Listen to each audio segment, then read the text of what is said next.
அவர்கள் அந்த நட்சத்திரத்தை கண்டபோது மிகுந்த ஆனந்த சந்தோஷம் அடைந்தார்கள்.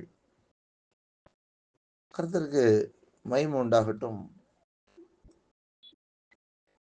ஆண்டுடைய வார்த்தை இங்கு சொல்கிறது, அவர்கள் அந்த நட்சத்திரத்தை கண்டபோது மிகுந்த ஆனந்த சந்தோஷம் அடைந்தார்கள். யார் இந்த நட்சத்திரத்தை கண்டபோது மிகுந்த ஆனந்த சந்தோஷம் அடைந்தார்கள் என்று சொன்னால், சாஸ்திரிகள் 3 பேர் ஆண்டவராய் இயேசு கிறிஸ்துவினுடைய பிறப்பை அவர்கள் அறிந்து அவர்கள் ஆண்டவராய் இயேசு கிறிஸ்துவை தேடி வருகிறார்கள். யூதருக்கு ராஜாவாய் இருக்கக்கூடியவர்,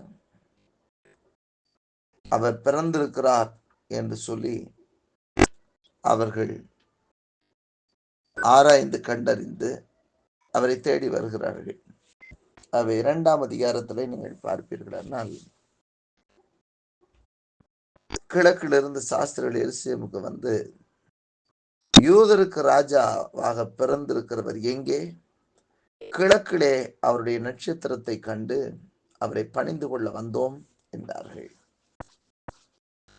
இந்த வான சாஸ்திரிகள் நட்சத்திரத்தினுடைய தோற்றத்தை கொண்டு உதித்திருக்கிற ராஜாக்களையும் விழுந்து போற ராஜாக்களையும் அவர்கள் ஆராய்வார்கள், கண்டறிவார்கள். அப்படி அவர்கள் கிழக்கில ஒரு நட்சத்திரத்தை அவர்கள் காணுகிறார்கள். அது ராஜா உதிக்கிற இதற்கான அடையாளமாக இருக்கிறது. ஆகவே அந்த கிழக்கிலே அந்த உதிக்கிற அந்த நட்சத்திரத்தை அவர் கண்டு அவரை பணிந்து கொள்ள அவர்கள் புறப்பட்டு வருகிறார்கள். வரும் வழியிலே அவர்கள் ராஜ அரண்மனையிலே பிறந்திருப்பார் என்று சொல்லி ஏரோதனுடைய அரண்மனைக்கு போய் விடுகிறார்கள். காண்பித்த நட்சத்திரத்தை விட்டுவிட்டு அவர்களுடைய சுய அறிவை அந்த இடத்திலே அவர்கள் பயன்படுத்தி ஒரு தவறான இடத்திற்குள்ளாக அவர்கள் போய்விடுகிறதை நாம் பார்க்கிறோம். இந்த 3வது வசனத்தை நாம் பார்க்கும் பொழுது ஆண்டவருடைய வசனம் சொல்கிறது, ஏரோது ராஜா அதை கேட்ட பொழுது அவனும் அவனோடு கூட எருசலேம் நகரத்தார் அனைவரும் கலங்கினார்கள். இங்கே ஏரோதனுடைய வீட்டிலே குழந்தைகள் ஒன்றும் பிறக்கவில்லை. அதை கேட்ட உடனே ஏரோதும் அவனுடைய நகரத்தார் அனைவரும் கலங்கினார்கள் என்று சொல்லி வசனம் சொல்கிறது. ஆண்டவராய் இயேசு கிறிஸ்துவினுடைய பிறப்பு மாம்ச சிந்தை உள்ளவர்களுக்கு சற்று கலக்கம் கொடுத்தான். அதற்கு பின்பு அதிலே நாம் தொடர்ந்து வாசிக்கும் பொழுது, அவன் பிரதான ஆசாரியர் ஜனத்தின் வேதபாரகர் எல்லாரையும் கூடி வரச் செய்து கிறிஸ்துவானவர் எங்கே பிறப்பார் என்று அவர்களிடத்தில் விசாரித்தான். அதற்கு அவர்கள் யூதேயாவில் உள்ள பெத்லகேமிலே பிறப்பார், அதனென்றால் யூதேயா தேசத்தில் உள்ள பெத்லகேமே, யூதாவில் பிரபுக்களில் நீ சிறியதல்ல, என் ஜனமாகிய இஸ்ரவேலை ஆளும் பிரபு உன்னிடத்திலிருந்து புறப்படுவார் என்று தீர்க்கதரிசினால் எழுதப்பட்டிருக்கிறது என்றார்கள். உடனே ஏரோது எல்லாரையும் அழைத்து எங்க பிறந்திருக்கிறாரு என்னன்னு சொல்லி ஒரு கலக்கம் வந்துடுது. பிறந்துட்டாருன்னதும் கலக்கம் வந்துடுது. அழைத்து அங்கே அவர்கள் இவைகளை கண்டறிகிறார்கள், ஆராய்கிறார்கள். அப்பொழுது அவர்கள் அங்கே 8வது வசனத்தில் வாசிக்கும் பொழுது, நீங்கள் போய் பிள்ளையை குறித்து திட்டமாய் விசாரியுங்கள், நீங்கள் அதை கண்ட பின்பு நானும் வந்து அதை பணிந்து கொள்ளும்படி எனக்கு அறிவியுங்கள் என்று சொல்லி அவர்களை பெத்லகேமுக்கு அனுப்பினான். அவர்கள் சொன்னதை கேட்டு போகையில் இதோ அவர்கள் கிழக்கிலே கண்ட நட்சத்திரம் பிள்ளை இறந்த ஸ்தலத்தின் மேல் வந்து நிற்கும் வரை அவர்களுக்கு முன் சென்றது. அப்படி என்னால் ஒரு வழி நடத்தக்கூடிய நட்சத்திரம், யூதருக்கு ராஜாவாய் அல்லது உலகத்தை ஆளப்போகிறவர்கள், எல்லாவற்றின் மேலும் ஆளுகை உள்ள அண்ட சராசரத்தையும் படைத்த தேவாதி தேவனுடைய குமாரன் பிறந்ததை வழி காண்பித்த, பிறந்திருக்கிற இடத்தை, பிறந்திருக்கிறதை காண்பித்து அவர் இருக்கிற இடம் வரை வழி காண்பித்த அந்த நட்சத்திரத்தை அவர்கள் கண்டபோது அவர்கள் சந்தோஷப்பட்டார்கள். ஆகவே வசனம் அவர்கள் அந்த நட்சத்திரத்தை கண்டபோது மிகுந்த ஆனந்த சந்தோஷம் அடைந்தார்கள்.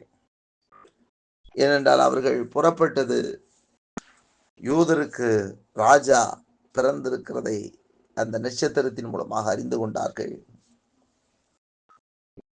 ஆனால் அறிந்ததோடு மாத்திரமல்ல, அதை கண்டுகொள்ள வேண்டும் என்று புறப்பட்டு வருகிறார்கள். சுய சிந்தையிலே அவர்கள் போகும்போது ராஜாவுடைய வீட்டுக்குள் போய் விடுகிறார்கள். ஏரோது ராஜாவுடைய வீட்டுக்குள் போய் விடுகிறார்கள். அதே நட்சத்திரத்தை தொடர்ந்து போயிருப்பார்கள். ஆனால் இயேசுவை சரியாய் கண்டு கொண்டிருக்கிறான்.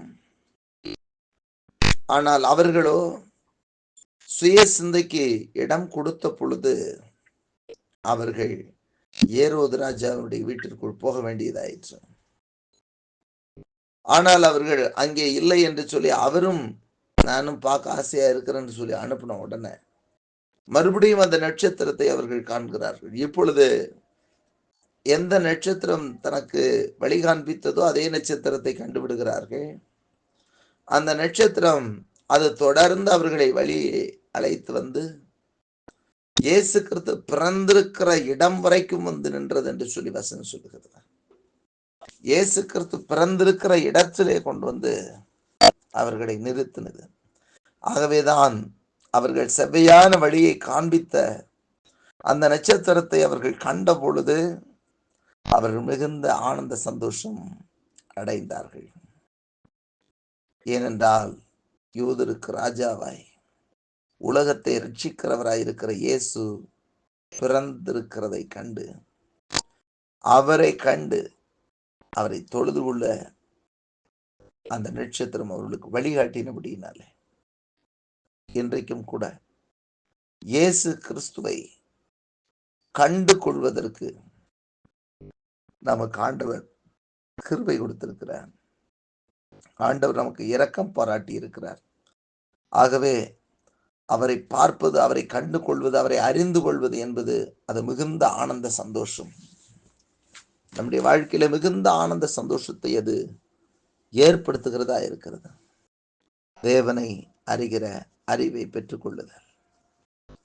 இங்கு சாஸ்திரிகளுக்கு அதுதான் பெரிய சந்தோஷம். எங்கு ராஜாவை பார்க்க முடியாமல் போய்விடுமோ என்று சொல்லி தவித்தார்கள். ஆனால் பிறந்திருக்கிறார் என்று அடையாளம் காண்பித்தது நட்சத்திரம் பிறந்திருக்கிற இடம் வரை வழி நடத்தி பிறந்திருக்கிற இடத்திற்கு மேல் வந்து நின்று இங்குத்தான் இருக்கிறார் என்று காண்பித்து கொடுத்தபடியினாலே அவர்கள் மிகுந்த ஆனந்த சந்தோஷம் அடைகிறார்கள். நாமும் கூட இயேசுவை கண்டுகொள்ள வேண்டிய விதத்திலே நாம் கண்டு கொள்ளும் பொழுது தான் நம்முடைய வாழ்க்கையில மிகுந்த ஆனந்த சந்தோஷத்தை அடைந்து கொள்ள முடியும். இயேசு பிறந்திருக்கிறார் என்று சொல்லி நாமும் நம்முடைய சுய எண்ணங்களின்படி நாம் கடந்து போகும் பொழுது அவரை கண்டு கொள்ள முடியாது. மாறாக வேறு விதமான சூழ்நிலைகள் தான் ஏற்படும். ஆனால் நம்மை காண்பித்தவரை சரியாய் பிடித்து கொண்டு அறிய வேண்டிய விதத்தில் அறிந்து நாம் போவோமானால் ஆண்டவரை நாம் கண்டு கொள்ள முடியும். அவரை நாம் அறிந்து கொள்ள முடியும். அவரை கண்டடையத்தக்க சமயத்திலே நாம் அவரை தேடுவோமானால் அவரை நாம் கண்டடைவோம் என்று சொல்லி வேதம் சொல்கிறது. ஆகவே அவரை கண்டு கொள்வதே மிகப்பெரிய ஒரு ஆனந்த சந்தோஷம்.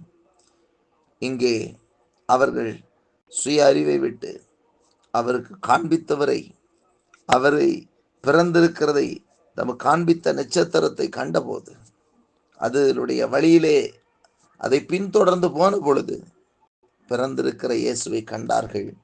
மிகுந்த ஆனந்த சந்தோஷம் அடைந்தார்கள். நாமும் கூட இயேசுவை கண்டுகொள்ளும்படியாக நாம் அவரை தேடி போவோம். நம்முடைய சுய இஷ்டத்தின்படி நாம் அவரை தேடுவோமானால் நாம் கண்டுபிடிக்க முடியாது. நம்மை எப்படி வழி நடத்துகிறாரோ அவருடைய வழிநடத்தலின்படி நாம் போவோமானால் நிச்சயமாக இயேசுவை நாம் கண்டுகொள்ள முடியும். அவரை தேடுவோமானால் அவரை நாம் கண்டடைவோம் என்று சொல்லி வசனம் சொல்கிறது. நாமும் ஆனந்த சந்தோஷம் அடையத்தக்கதாக, மிகுந்த ஆனந்த சந்தோஷம் அடையத்தக்கதாக அவரும் நமக்கு வெளிப்படுவார்.